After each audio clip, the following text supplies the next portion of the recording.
We are back with an extremely boring topic that nobody is interested in. Oh, people are so interested in it, but it's like it's been beaten to death.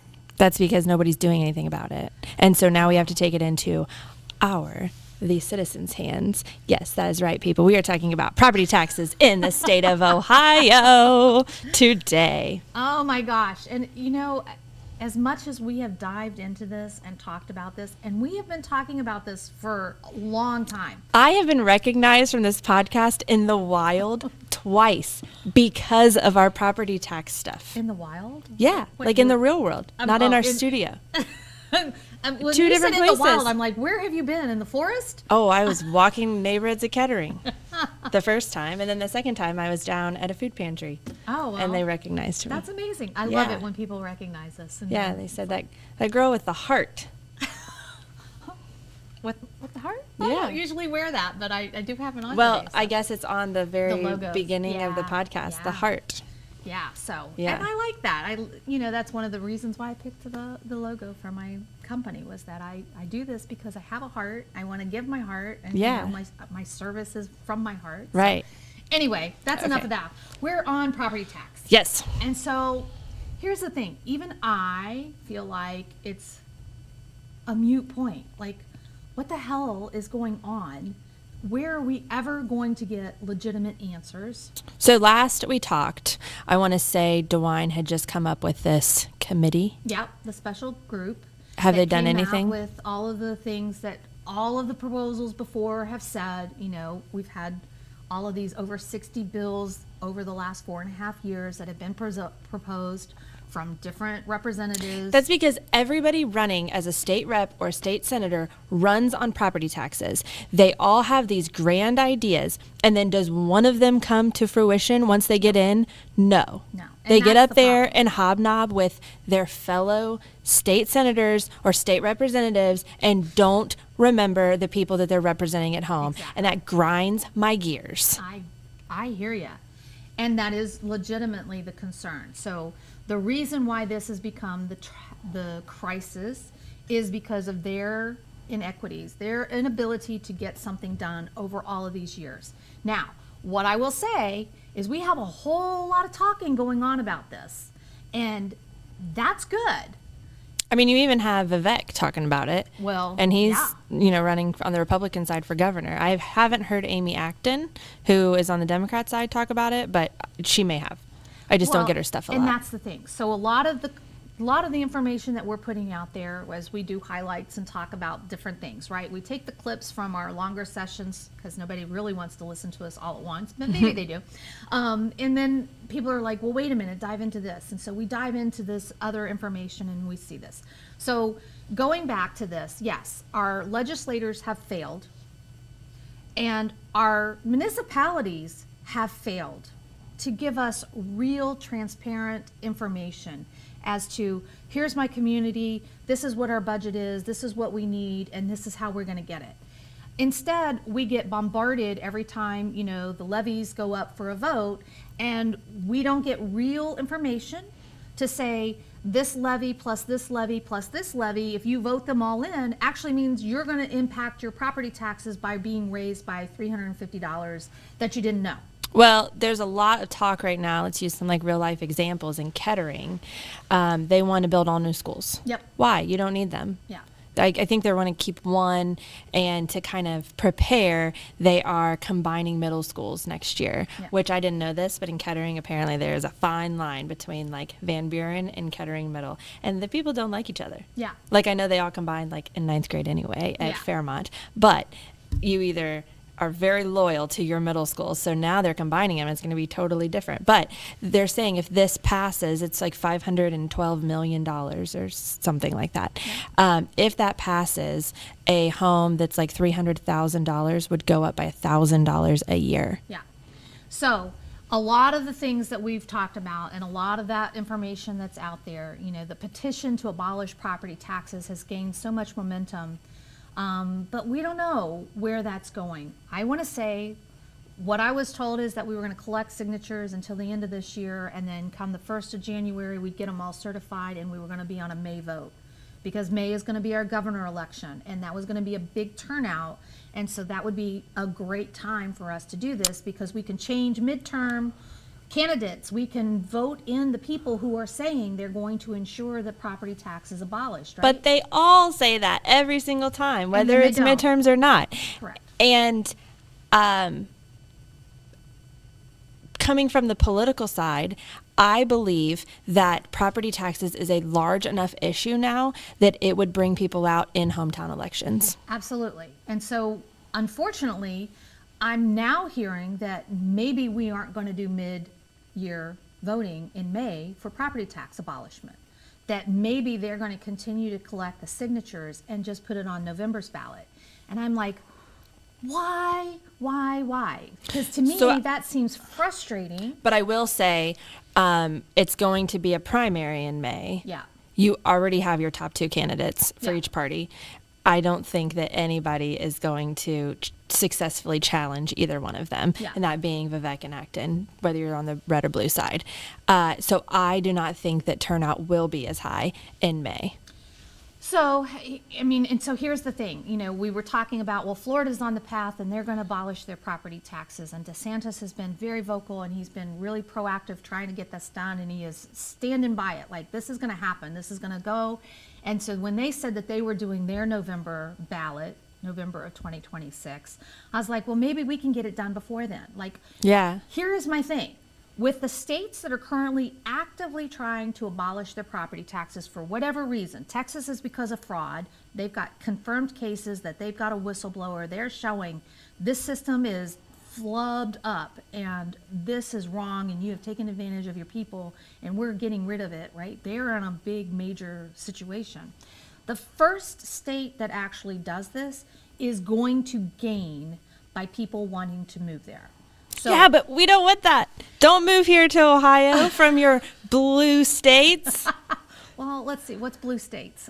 Anyway. All the ones where it costs $1 million for a closet. Well, California's not looking to come to Ohio, usually. Now, Silicon Valley, we do have our own little technology hub going on here. So, I mean, there is some changes. But anyway, I'm trying to just say the first state that actually does it is going to make some benefit. Let me just tell you. Right now, there are 4 bills that our House and our Senate have passed that are related to property taxes. And that's the information I brought in here because I'm like, I'm done with this stuff. All right, let's talk about it. So, there are 4 bills. It's House Bill 186, and it's, I thought I had those all written out here. Sorry. So, House Bill 186, House Bill 335, and then there is House Bill, well, that just repeated it. Whatever. There are 4 House bills. I will have to edit that. 335 and 309, if I didn't say those. Here's the thing. Really, the one that matters is the one that is going to increase our owner-occupied tax credit. So this is related to currently, if you own or occupy your home, your primary residence, you're getting a whopping 2.5% as a tax credit, right? Now, what they are proposing in that bill is that it will increase to 15.38%. That's a substantial increase, but what you don't hear is that's over 4 years. So it's not going to be an immediate, it's going to be over 4 years. So you just move every 4 years. Incrementally.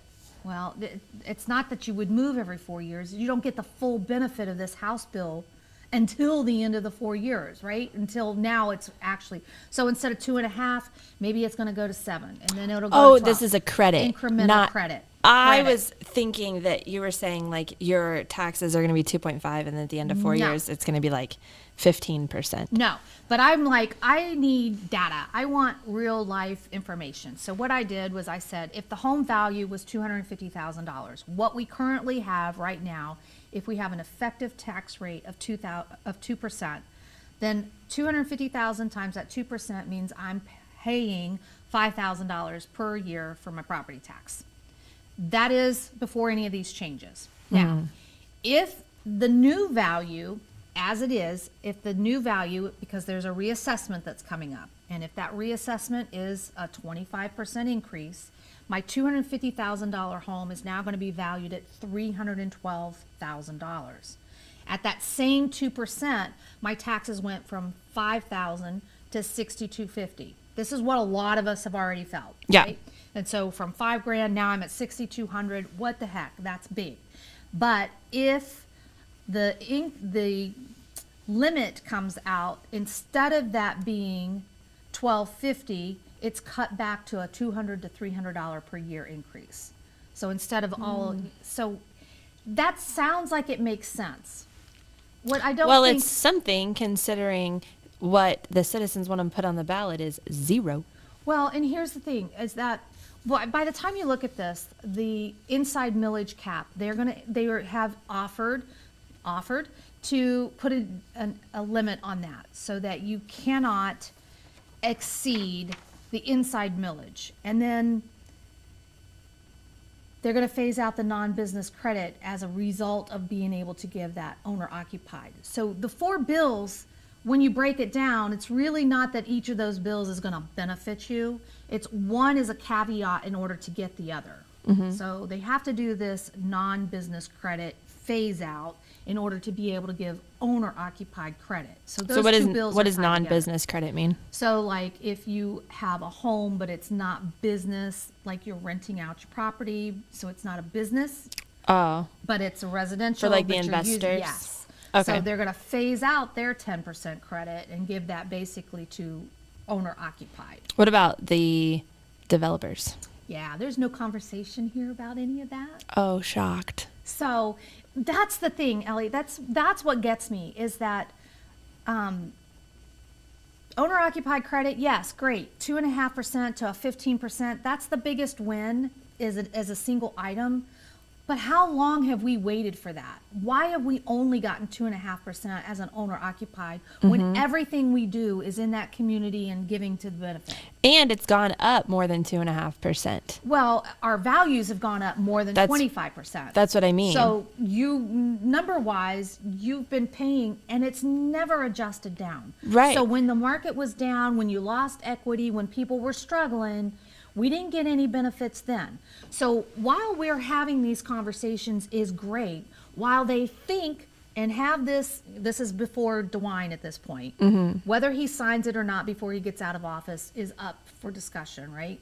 And it's a piecemeal. It's not the whole answer. Yeah. I don't think something like this should take 4 years to get the answers we want. Right. That's my biggest gripe is you've been already waiting on this 4.5 years and pushing the can down the road.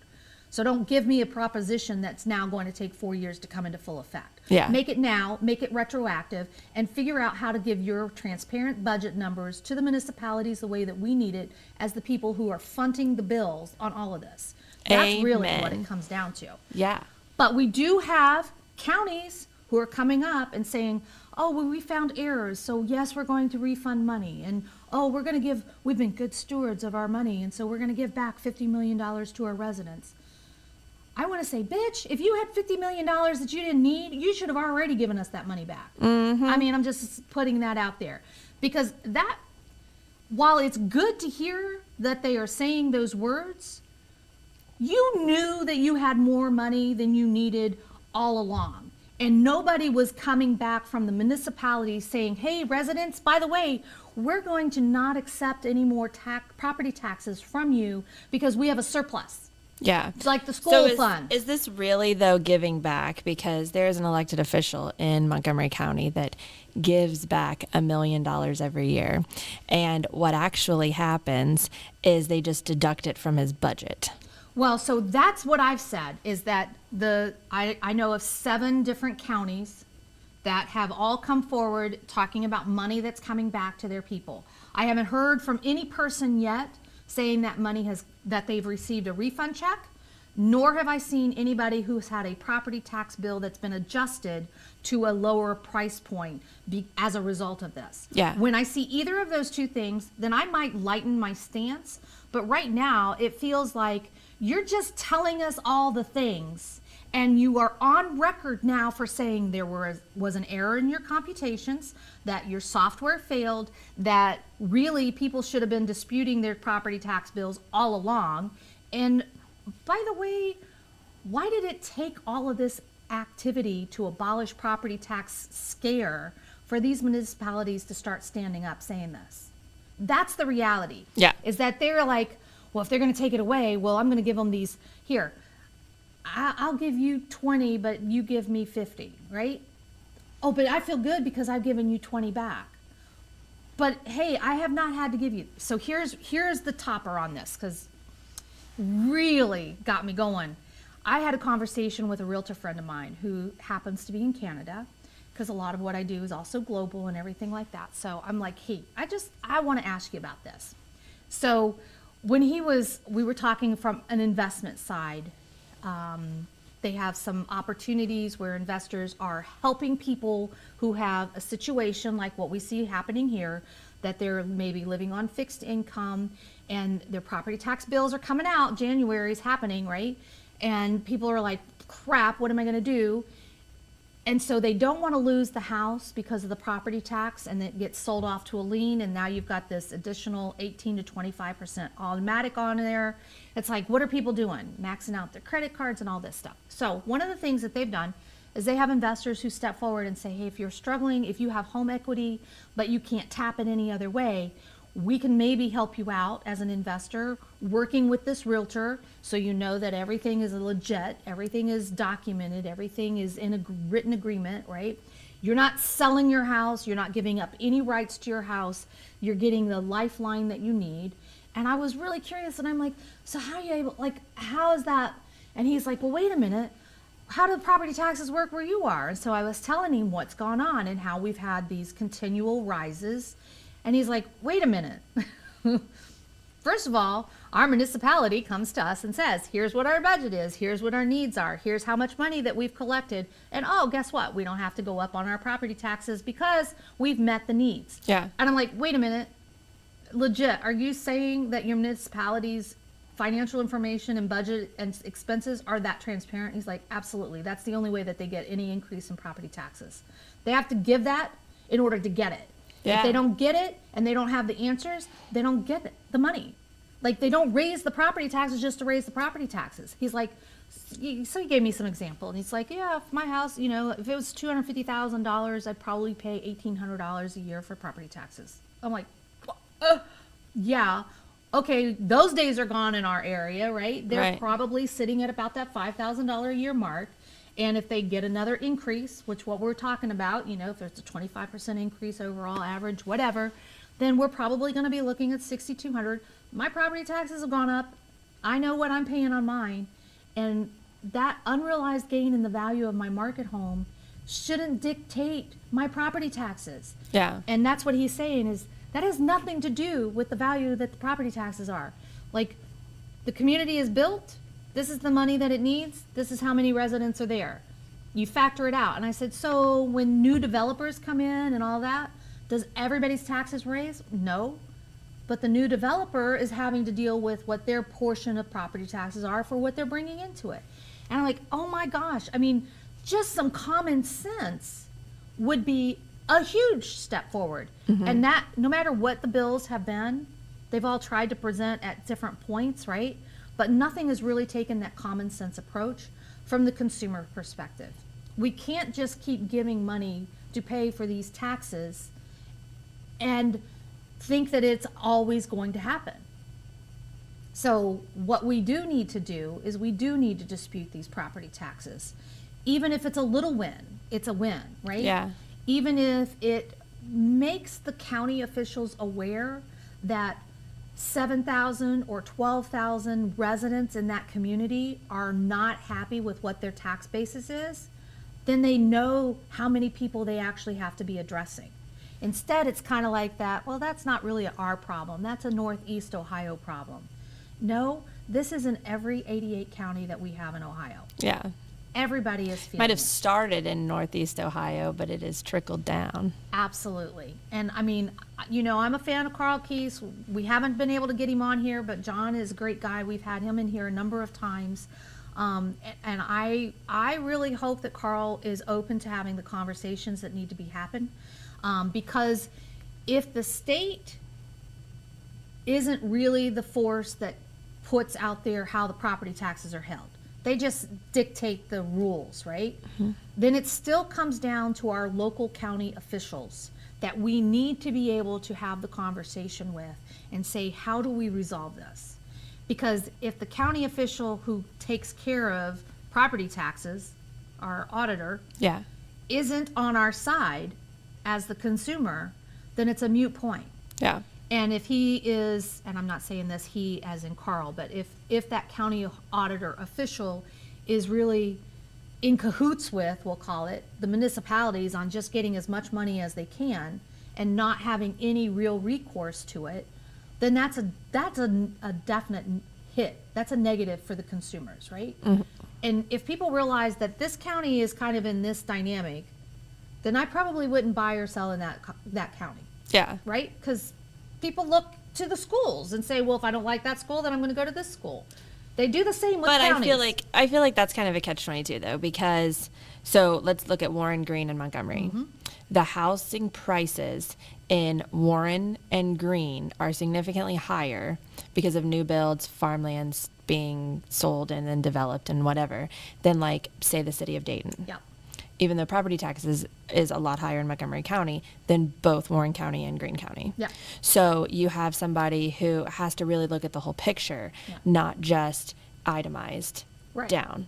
And as we know, people who sold and moved from Montgomery County to go to Warren County for cheaper property taxes, then when they did their reassessment, suddenly their property taxes were just as high. So there is not a let's just move situation, right? Because for every good thing that's here, there's a negative. Yeah. And where you're going, for every negative, there's a good thing, right? Yeah. And it's the same as when you travel for vacations. Yeah, you think this is the ideal place, you could live here forever, but then you figure out, oh wait, this roll of slow pace isn't what I live on every day to day. No, I could still live there.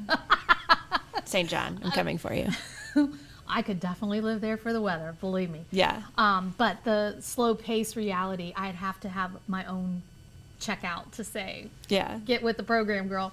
But I mean, the thing is that politicians change. Those positions, the people change in them, sometimes not for a while. So you can't just say that that's the easy answer. So moving to Florida or moving to Texas, if they beat us to the punch and get rid of their property taxes, may not be the right answer for you.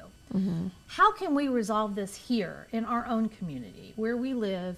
And for most of us, this is where we're from, and Well, I think that is why hometown elections are so important. And we just went through one of those back in November, so 1 month ago. And the turnout was terrible. It was poor. It's a bad reflection for people who have opinions to not show up at the polls. Yeah. Because your opinions should be your voice, should be your vote. I don't even care party lines, right? I'm just saying property taxes is not a party line. Most hometown elections are not party driven. Correct.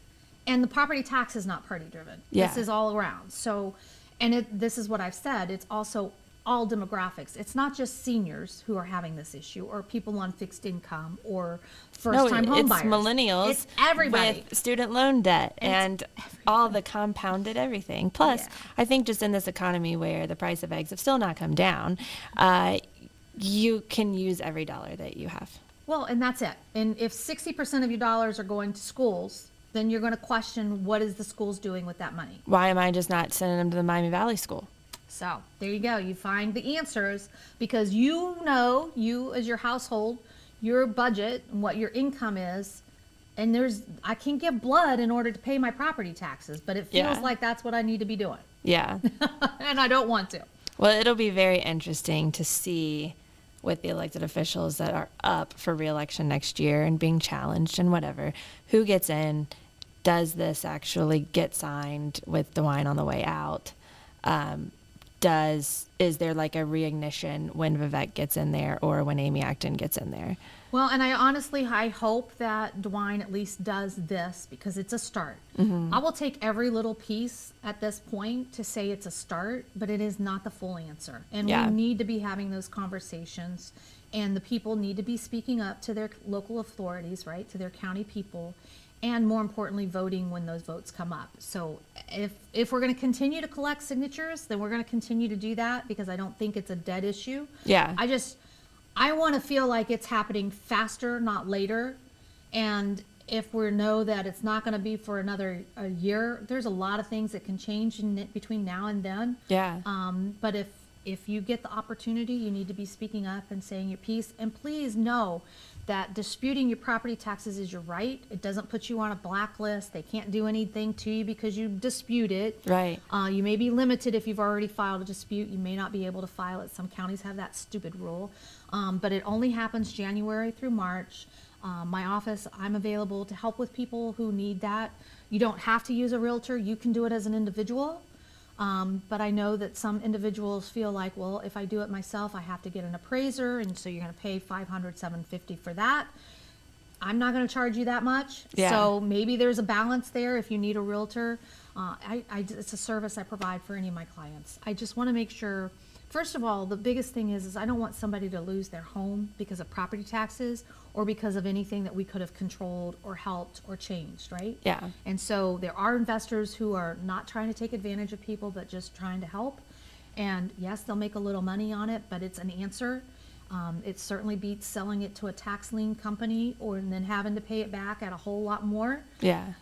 Or worse, losing it to a tax lien foreclosure sale. Yeah. Which we know unfortunately happens far too quickly, and people kind of wait too late to figure that out. Yeah. So hopefully this has been an update. It's not the final answer.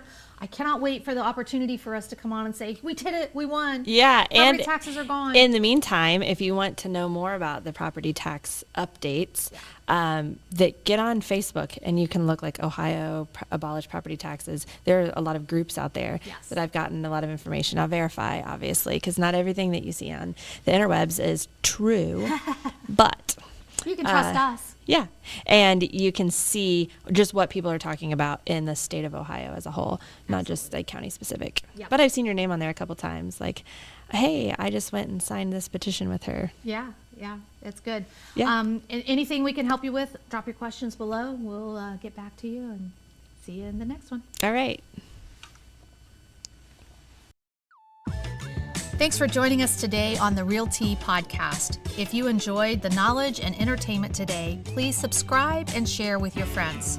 We will be embarking on a journey that bridges the gap between realtors and clients, uncovering the heart and tea of real estate.